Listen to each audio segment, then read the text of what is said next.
हाथरस कांड में India news की मुहिम का बड़ा असर हुआ है। प्रशासन ने मीडिया को पीड़िता के गांव जाने की इजाजत दी।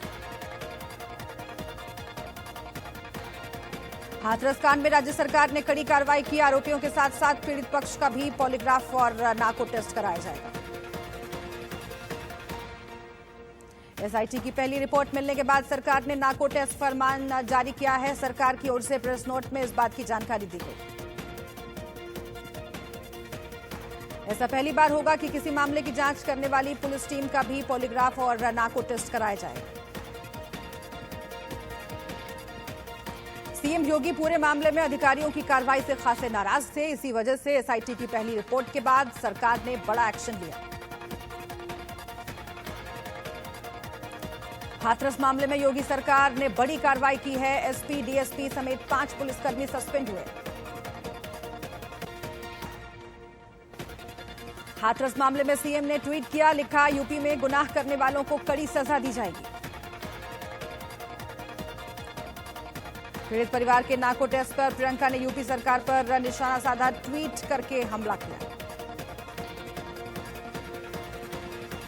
प्रियंका ने कहा, परिवार को नार्को टेस्ट की धमकी दी जा रही है। देश को ऐसा व्यवहार बर्दाश्त नहीं है।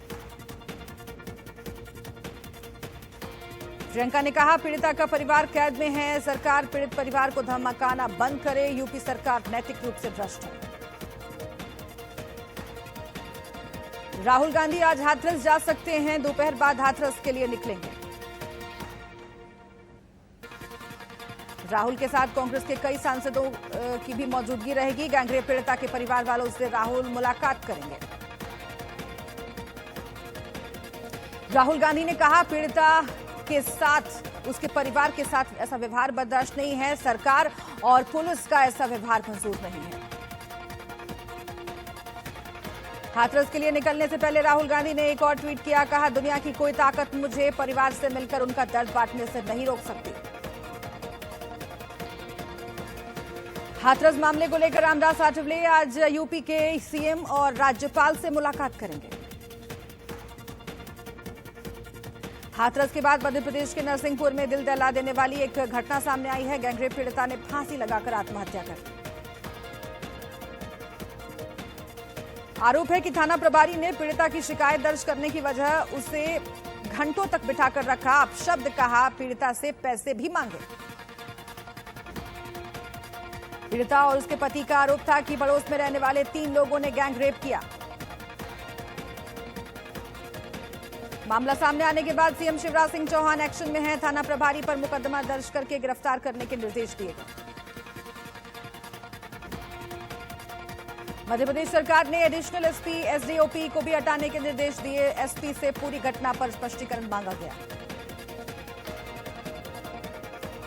हिमाचल के रोहतांग में पीएम मोदी दुनिया की सबसे लंबी टनल का उद्घाटन करने पहुंचे। टनल की लंबाई 9.2 किलोमीटर।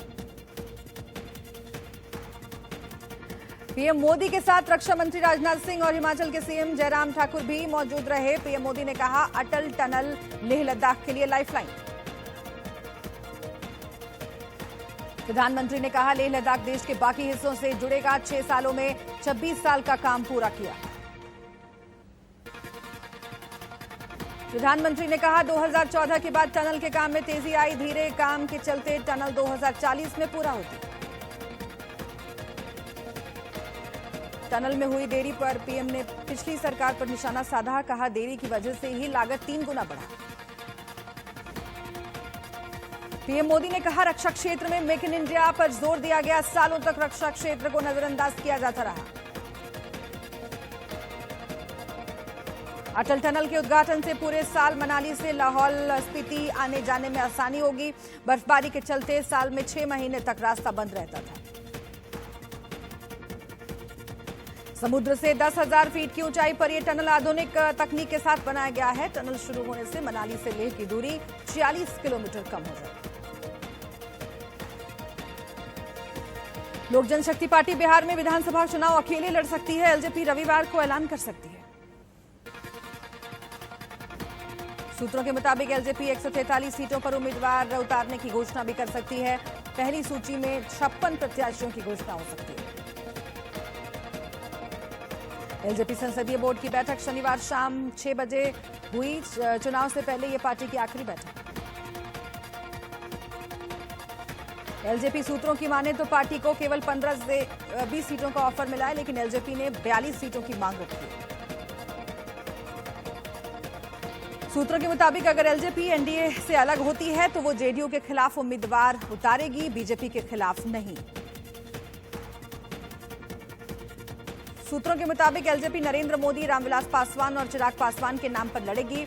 रामविलास पासवान केंद्र में मंत्री बने रहेंगे। पटना में बिहार बीजेपी के प्रभारी देवेंद्र फडणवीस ने एनडीए के नेताओं के साथ बैठक की, लेकिन सीट सहमति पर बात नहीं बन पाई। बैठक के बाद देवेंद्र फडणवीस और भूपेंद्र यादव दिल्ली के लिए रवाना हो गए। सूत्रों की माने तो जल्द ही एनडीए में सीट बंटवारे की घोषणा हो सकती है। बिहार चुनाव के लिए नामांकन शुरू हो गया है, लेकिन अभी तक एनडीए में सीट बंटवारे को लेकर सहमति नहीं बनी है।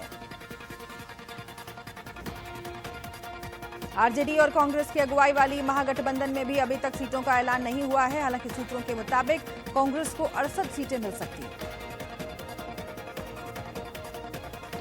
हाथरस मामले में इंसाफ के लिए लोखंडवाला में महिलाओं ने कैंडल मार्च निकाला। इस दौरान महिलाओं ने सीएम योगी से इंसाफ की गुहार लगाई। सुशांत केस से जुड़ी बड़ी खबर सामने आई है। सुशांत की मर्डर की थ्योरी खारिज हो गई। सूत्रों के मुताबिक एम्स की रिपोर्ट में मर्डर की बात को खारिज कर दिया गया है। सुशांत की हत्या नहीं हुई थी। सूत्रों के मुताबिक सुशांत की सुसाइड एंगल पर जांच होगी। सीबीआई सूत्रों से बड़ी खबर सामने आई है। दिल्ली दंगे के मामले में आज सुनवाई होगी। पिछली सुनवाई में स्पेशल सेल की ओर से चार्जशीट दायर की गई थी। ड्रग्स केस में क्षितिज प्रसाद की आज पेशी होगी। एनसीबी ने क्षितिज को ड्रग्स केस में गिरफ्तार किया था। ड्रग्स केस में फिल्म निर्माता करण जौहर की मुश्किलें बढ़ सकती हैं। एनसीबी करण जौहर के पार्टी वाले वीडियो की फिर से जांच कर रही है। वाराणसी के सिविल डिवीजन कोर्ट में आज काशी विश्वनाथ मंदिर और मस्जिद केस की सुनवाई होगी, लेकिन सुन्नी वक्फ बोर्ड केस की सुनवाई लखनऊ में चाहता है। राहुल गांधी के हरियाणा दौरे को लेकर आज दिल्ली में बैठक होगी। इस बैठक में हरियाणा कांग्रेस के तमाम बड़े नेता मौजूद रहेंगे। आईपीएल 13 में आज 2 मुकाबले खेले जाएंगे। पहला मैच राजस्थान और बेंगलुरु के बीच होगा, जबकि दूसरा मुकाबला दिल्ली और कोलकाता के बीच खेला जाएगा। आईपीएल के 14वें मैच में हैदराबाद ने चेन्नई सुपर किंग्स को 7 रन से हरा दिया। सीजन 13 में चेन्नई लगातार 3 मैच हार चुकी है। सनराइजर्स हैदराबाद ने पहले बल्लेबाजी करते हुए 5 विकेट पर 164 रन बनाए। जवाब में बल्लेबाजी करने उतरी चेन्नई की टीम 5 विकेट खोकर 157 रन ही बना पाई। प्रियम गर्ग और अभिषेक शर्मा की धमाकेदार 77 रन की साझेदारी और कसी हुई गेंदबाजी ने चेन्नई को हराया। हैदराबाद अब तक 4 मुकाबलों में से 2 मुकाबले जीत चुकी है। केरल में 3 अक्टूबर से 31 अक्टूबर तक कर्फ्यू जारी कर दिया गया है। एक जगह पर 5 से ज्यादा लोग इकट्ठे नहीं हो सकते। हरियाणा के राज्य मंत्री अनूप धानक कोरोना से संक्रमित हुए हैं। उन्हें गुरुग्राम के मेदांता अस्पताल में भर्ती करवाया गया। देश में कोरोना का कहर जारी है। पिछले 24 घंटे में 79,000 से ज्यादा नए मरीज सामने आए हैं। देश में कोरोना से 24 घंटे में 1069 मरीजों की मौत हो चुकी है। मरने वालों की तादाद 1 लाख के पार। देश में कोरोना के अब तक 64,73,545 केस सामने आ चुके हैं, जबकि 9,44,996 एक्टिव केस हैं। दिल्ली में पिछले 24 घंटे में कोरोना 2,920 नए मरीजों को संक्रमित कर चुका है, जबकि 37 मरीजों की मौत हो गई। महाराष्ट्र में कोरोना के अब तक कुल 14 लाख से ज्यादा मामले सामने आ चुके हैं। पिछले 24 घंटे में 15,000 से ज्यादा केस। पालघर हत्याकांड के दोषियों की सजा की मांग को लेकर वाराणसी में साधु संतों ने धरना दिया है। महाराष्ट्र सरकार पर लापरवाही करने का आरोप। बीजेपी सांसद मेनका गांधी सुल्तानपुर के दौरे पर हैं। इस दौरान उन्होंने कहा कि बांस की खेती को बढ़ावा देने के लिए सरकार से मदद मांगूंगी। आरएसएस प्रमुख मोहन भागवत 2 दिनों के जयपुर दौरे पर हैं। इस दौरान वो आरएसएस कार्यकर्ताओं और पदाधिकारियों संग बैठक करेंगे। बागपत में एक पिता ने अपने ही बेटे की सुपारी देकर हत्या करवा दी। बेटे की आदतों से परेशान होकर पिता ने हत्या की सुपारी दी थी। यूपी के सोनभद्र में एक सिरफिरे आशिक ने टावर पर चढ़कर घंटों हाई वोल्टेज ड्रामा किया। पुलिस के काफी समझाने बुझाने के बाद युवक उतरा। सहारनपुर में शादी समारोह में आपसी विवाद को सुलझाने पहुंची पुलिस पर हमला हुआ। पुलिस ने 1 दर्जन लोगों को हिरासत में लिया। इंदौर सब्जी मंडी में दिन दहाड़े बदमाशों ने एक व्यापारी का रुपयों से भरा बैग चुरा लिया। चोरी की घटना दुकान में लगे सीसीटीवी फुटेज में कैद। 12 में एक महिला ने पुलिस पर मारपीट करने का आरोप लगाया। पीड़ित ने बताया कि पुलिस ने उसके पति के साथ मारपीट की है। लखनऊ में बदमाशों के साथ पुलिस की मुठभेड़ में पुलिस ने 6 बदमाशों को गिरफ्तार किया। मुठभेड़ में पुलिस का एक सिपाही भी घायल हुआ। सुल्तानपुर में पुलिस ने कुख्यात हिस्ट्री शीटर समेत 4 बदमाशों को गिरफ्तार किया। बदमाशों के पास से 6 देसी बम और बाइक बरामद। खरगोन के गांव मारूगढ़ से नाबालिग के साथ रेप का मामला सामने आया है। 3 आरोपियों के खिलाफ केस दर्ज करके जांच में जुटी है पुलिस। गाजियाबाद रेलवे स्टेशन के पास मालगाड़ी का डिब्बा पटरी से उतर गया। हालांकि हादसे में किसी के हताहत होने की खबर नहीं। रुड़की के भगवानपुर में पुलिस ने एक फर्जी दारोगा के साथ 2 लोगों को गिरफ्तार किया। रात में घूमकर वसूली किया करते थे। आजम खान के करीबी शाहजेब खान को पुलिस ने गिरफ्तार कर लिया। शाहजेब पर एनआरसी विरोध के दौरान सरकारी संपत्ति को नुकसान पहुंचाने का आरोप। गाजीपुर में एक दिव्यांग पिछले कई महीनों से आवास के लिए सरकारी दफ्तरों के चक्कर लगा रहा है। 12 बार शिकायत करने के बाद भी अभी तक उसे आवास नहीं मिला।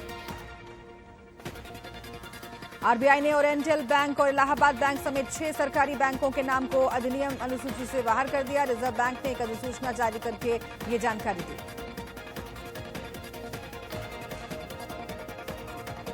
अमेरिकी राष्ट्रपति डोनाल्ड ट्रंप और उनकी पत्नी मेलानिया की रिपोर्ट कोरोना पॉजिटिव आई है।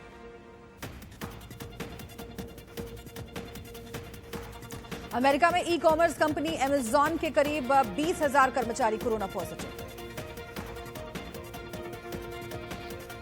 दुनिया भर में कोरोना से अब तक 3 करोड़ 47 लाख से ज्यादा लोग संक्रमित हो चुके हैं।